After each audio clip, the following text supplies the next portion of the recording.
Hi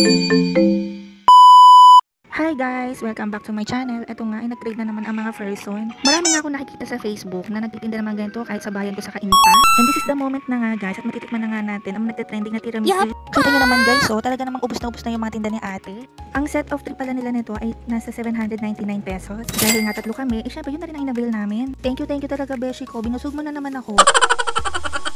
Located pala yung pwesto nila dito sa Vera Mall, 2nd floor. Mukhang maaga pa nga lang, sold out na agad ang tinda nila. Kaya kung hindi nyo pa natitikman, ay gora na kayo dito sa Green Hills, 2nd floor, Vera Mall. So meron nga rin kami nadaanan dito ng mga Taiwanese foods. Nag-window shopping nga lang naman kami, tingin-ting lang ng mga tinda-tinda nila dito. Makikurious ka nga lang talaga kung ano nga mga lasa nito. Dahil nga mahilig tayo manginain na kung ano-ano at gusto natin i-try naman yung ibang pagkain. At sa next vlog nga natin ay mag-explore tayo ng ibang pagkain, ng ibang lahi. Siguro sisimulan natin sa mga noodles nila, yon noodles.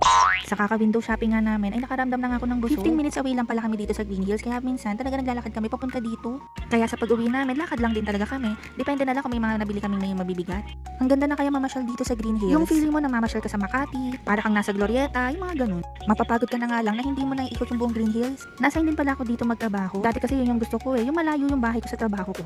Na-enjoy ko kasi dati yung malayong biyahe talaga. Tapos nasa sound trip ako.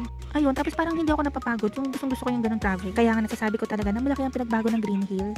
Nag-grocery na nga rin kami dito sa Unimart kasi magpabagong buhay na talaga kami guys. Bumili na nga kami ng mga oats na para pang turong sa diet namin. Sabi ko nga kay Beshi sa isang linggo, isang araw ang cheat day namin. Kaso nga naisip ko parang hindi yata kaya ng 1 day. Siguro dapat mga 3 days yung cheat day.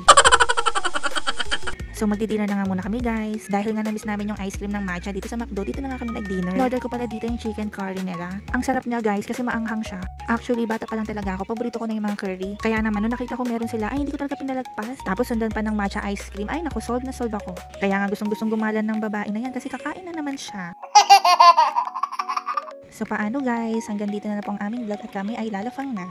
Please don't forget to subscribe to my YouTube channel para updated po kayo sa aming mga videos.